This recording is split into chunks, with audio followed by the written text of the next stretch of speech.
Sumunod na pa-Netherlands si Vice President Sara Duterte matapos bigong makita si dating Pangulong Rodrigo Duterte kagabi. May travel clearance na rin pa-Netherlands si Congressman Paulo Duterte mula sa Kamara. Nakatutok si Marisol Abduraman. Kahit anong pakiusap, hindi pinapasok si Vice President Sara Duterte na dumiretso sa Villamor Air Base pagdating niya mula Hong Kong kagabi. Yan ang hindi ko alam dahil hindi nila ako pinapapasok dito sa airbase. Nakiusap ako kung pwedeng makausap ko personal si former President Rodrigo Duterte para mabigyan ko siya ng instructions and then makabigay din siya ng instructions sa akin. At sabi dito, kanina pa kami dito, more than 30 minutes na, si General Marbil daw ang in charge ng buong Villamor Military Air Base ngayon. Nanatili siya sa labas ng airbase kasama ng mga taga-suporta ng kanyang pamilya na nagtipon-tipon doon kagabi. Hindi rin lubos maisip ng bise ang nangyari.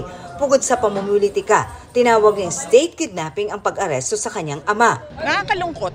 Nakakalungkot dahil saan ka ba nakahanap ng bayan na yung kanyang citizen mismo ibibigay niya sa dayuhan. Nakakahiya bilang isang Pilipino. Nagkausap kami kanina pero medyo choppy kasi yung signal dun sa loob kasi ginajam yung signal. Sabi niya na wala tayong magagawa. Parang the way I say it, sabi niya, that's life, kesera-sera. But then I told him na some instructions on what to say and what to do. Pero sa totoo lang, dapat hindi talaga yan umalis ng bansa. Gate ni VP Sara, may mga prosesong hindi nasunod sa pag-aresto at pagdala sa ama sa ibang bansa. Hindi ko rin naman magawa na iwanan ng ating dating Pangulo. Hindi dahil tatay ko siya, pero dahil hindi ko matanggap na nagiging doormat tayo ng mga dayuhan.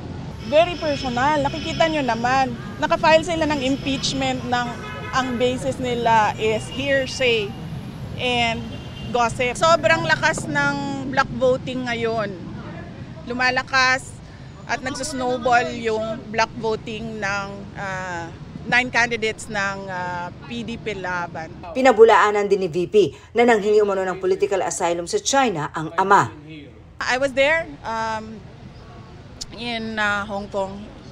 Wala siyang kausap from the Chinese government. And in fact, sabi niya, kung maalala nyo, 4 p.m. yung flight niya sa Cathay Pacific, di ba? Sabi niya, agahan natin ng 7 a.m. Para makabalik na ako sa Pilipinas.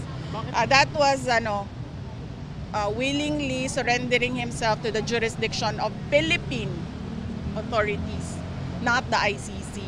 Dahil di na nakita at nakausap malang nagbise ang ama, desidido siyang sundan ito sa The Hague, Netherlands. Meron na pong arrangements kasi kailangan ko kausapin yung mga abogado doon kung saan man siya dalhin. Pupunta kami, ako, at pupunta yung mga abogado and doon kami mag-uusap kung ano yung mga gagawin. Kaninang umaga, bumiyahe na siya patungong the Netherlands. Sa Dubai din ang layover ng bise at inaasahang dadating sa Amsterdam bukas.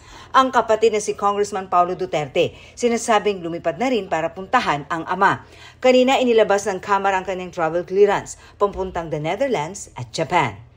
Para sa GMA Integrated News, Marisol Abduraman, Nakatuto, 24 Oras.